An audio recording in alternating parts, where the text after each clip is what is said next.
ओम श्री गणेशाय नमः। ओम गं गुरुवे नमः। ओम नमः शिवाय। शिवजी सदा सहाय। रुद्र संहिता युद्धखंड अध्याय 50।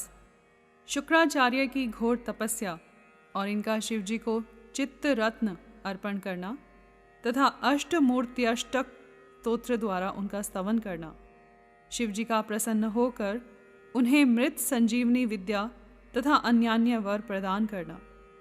संत कुमार जी कहते हैं, व्यास जी, मुनिवर शुक्राचार्य को शिव से मृत्युंजय नामक मृत्यु का प्रशमन करने वाली पराविद्या किस प्रकार प्राप्त हुई थी, अब उसका वर्णन करता हूँ, सुनो। पूर्व काल की बात है। इन भृगुनंदन ने वाराणसीपुरी में जाकर प्रभावशाली विश्वनाथ का ध्यान करते हुए बहुत काल तक घोर तप किया था। वेद व्यास जी, उस समय उन्होंने वहीं एक शिवलिंग की स्थापना की और उसके सामने ही एक परम रमणीय कूप तैयार कराया। फिर प्रयत्नपूर्वक उन देवेश्वर को 1,00,000 बार द्रोण भर पंचामृत से तथा बहुत से सुगंधित द्रव्यों से स्नान कराया। फिर 1,000 बार परम प्रीतिपूर्वक चंदन, यक्ष कर्दम और सुगंधित उपटन का उस लिंग पर अनुलेप किया।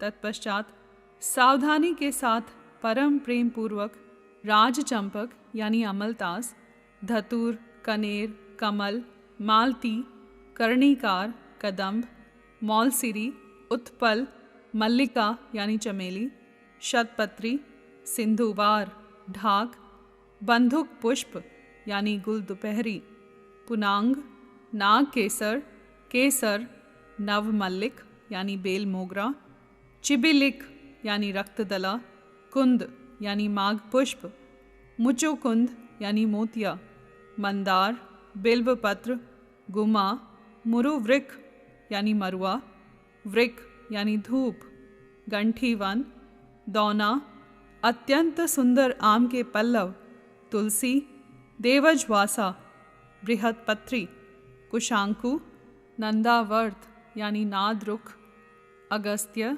साल, देवदारू, कचनार, कुर्बक यानी गुलखेरा, दुर्वांकुर, कुरंटक यानी करसैला, इनमें से प्रत्येक के पुष्पों और अन्य पल्लवों से तथा नाना प्रकार के रमणीय पत्रों और सुंदर कमलों से शंकर जी की विधिवत अर्चना की। उन्हें बहुत से उपहार समर्पित किए तथा शिवलिंग के आगे नाचते हुए शिव सहस्र नाम एवं अन्यान्य स्तोत्रों का गान करके शंकर जी का स्तवन किया। इस प्रकार शुक्राचार्य 5,000 वर्षों तक नाना प्रकार के विधि विधान से महेश्वर का पूजन करते रहे, परंतु जब उन्हें थोड़ा सा भी वर देने के लिए उद्यत होते नहीं देखा, तब उन्होंने एक दूसरे अत्यंत दुस्सह एवं घोर नियम का आश्रय लिया। उस समय शुक्र ने इंद्रियों सहित मन के अत्यंत चंचलता रूपी महान दोष को बारंबार भावना रूपी जल से प्रक्षालित किया। इस प्रकार चित्त रत्न को निर्मल करके उसे पिनाकधारी शिव के अर्पण कर दिया और स्वयं धूम कर्ण का पान करते हुए तप करने लगे। इस प्रकार उनके 1,000 वर्ष और बीत गए। तब भृगुनंदन शुक्र को यों दृढ़ चित्त से घोर तप करते देखकर महेश्वर उन पर प्रसन्न हो गए। फिर तो दक्ष कन्या सती के स्वामी साक्षात विरूपाक्ष शंकर, जिनके शरीर की कांति सहस्रों सूर्यों से भी बढ़कर थी, उस लिंग से निकलकर शुक्र से बोले। महेश्वर ने कहा, महाभाग भृगुनंदन, तुम तो तपस्या की निधि हो। महामुने, मैं तुम्हारे इस अविच्छिन्न तप से विशेष प्रसन्न हूँ। भार्गव, तुम अपना सारा मनोवांछित वर मांग लो, मैं प्रीतिपूर्वक तुम्हारा सारा मनोरथ पूर्ण कर दूंगा। अब मेरे पास तुम्हारे लिए कोई वस्तु अदेय नहीं रह गई है। संत कुमार जी कहते हैं, मुने, शंभु के इस परम सुखदायक एवं उत्कृष्ट वचन को सुनकर शुक्र प्रसन्न हो आनंद समुद्र में निमग्न हो गए। उन कमल नयन द्विजवर शुक्र का शरीर परमानंद जनित रोमांच के कारण पुलकायमान हो गया। तब उन्होंने हर्षपूर्वक शंभु के चरणों में प्रणाम किया। उस समय उनके नेत्र हर्ष से खिल उठे थे। फिर वे मस्तक पर अंजलि रखकर जय जयकार करते हुए अष्टमूर्तिधारी वरदायक शिव की स्तुति करने लगे। भार्गव ने कहा, सूर्य स्वरूप भगवान, आप त्रिलोकी का हित करने के लिए आकाश में प्रकाशित होते हैं और अपनी इन किरणों से समस्त अंधकार को अभिभूत करके रात में विचरने वाले असुरों का मनोरथ नष्ट कर देते हैं। जगदीश्वर, आपको नमस्कार है। घोर अंधकार के लिए चंद्र स्वरूप शंकर, आप अमृत के प्रवाह से परिपूर्ण तथा जगत के सभी प्राणियों के नेत्र हैं। आप अपनी अमर्याद तेजोमय किरणों से आकाश में और भूतल पर अपार प्रकाश फैलाते हैं, जिससे सारा अंधकार दूर हो जाता है। आपको प्रणाम है। सर्वव्यापिन, आप पावन पथ, योग मार्ग का आश्रय लेने वालों की सदा गति तथा उपास्य देव हैं। भुवन जीवन, आपके बिना भला इस लोक में कौन जीवित रह सकता है। सर्प कुल के संतोष दाता, आप निश्चल वायु रूप से संपूर्ण प्राणियों की वृद्धि करने वाले हैं। आपको अभिवादन है। विश्व के एकमात्र पावन करता, आप शरणागत रक्षक और अग्नि की एकमात्र शक्ति हैं। पावक आपका ही स्वरूप है। आपके बिना मृतकों का वास्तविक दिव्य कार्य दाह आदि नहीं हो सकता। जगत के अंतरात्मा, आप प्राण शक्ति के दाता, जगत स्वरूप और पद पद पर शांति प्रदान करने वाले हैं। आपके चरणों में मैं सिर झुकाता हूँ। जल स्वरूप परमेश्वर, आप निश्चय ही जगत के पवित्र कर्ता और चित्र विचित्र सुंदर चरित्र करने वाले हैं। विश्वनाथ, जल में अवगाहन करने से आप विश्व को निर्मल एवं पवित्र बना देते हैं, इसलिए आपको नमस्कार है। आकाश रूप ईश्वर, आपसे अवकाश प्राप्त करने के कारण यह विश्व बाहर और भीतर विकसित होकर सदा स्वभाववश श्वास लेता है, अर्थात इसकी परंपरा चलती रहती है तथा आपके द्वारा यह संकुचित भी होता है, अर्थात नष्ट हो जाता है। इसलिए दयालु भगवान, मैं आपके आगे नतमस्तक होता हूँ। विश्वम्भरात्मक, आप ही इस विश्व का भरण पोषण करते हैं। सर्वव्यापिन, आपके अतिरिक्त दूसरा कौन अज्ञानांधकार को दूर करने में समर्थ हो सकता है। अतः विश्वनाथ, आप मेरे अज्ञान रूपी तम का विनाश कर दीजिए। नागभूषण, आप सत्वनीय पुरुषों में सबसे श्रेष्ठ हैं, इसलिए आप परात्पर प्रभु को मैं बारंबार प्रणाम करता हूँ। आत्मस्वरूप शंकर, आप समस्त प्राणियों के अंतरात्मा में निवास करने वाले प्रत्येक रूप में व्याप्त हैं और मैं आप परमात्मा का जन हूँ। अष्टमूर्ते, आपकी इन रूप परंपराओं से यह चराचर विश्व विस्तार को प्राप्त हुआ है, अतः मैं सदा से आपको नमस्कार करता हूँ। मुक्त पुरुषों के बंधो, आप विश्व के समस्त प्राणियों के स्वरूप, प्रणत जनों के संपूर्ण योग क्षेम का निर्वाह करने वाले और परमार्थ स्वरूप हैं। आप अपनी इन अष्टमूर्तियों से युक्त होकर इस फैले हुए विश्व को भली भांति विस्तृत करते हैं, अतः आपको मेरा अभिवादन है।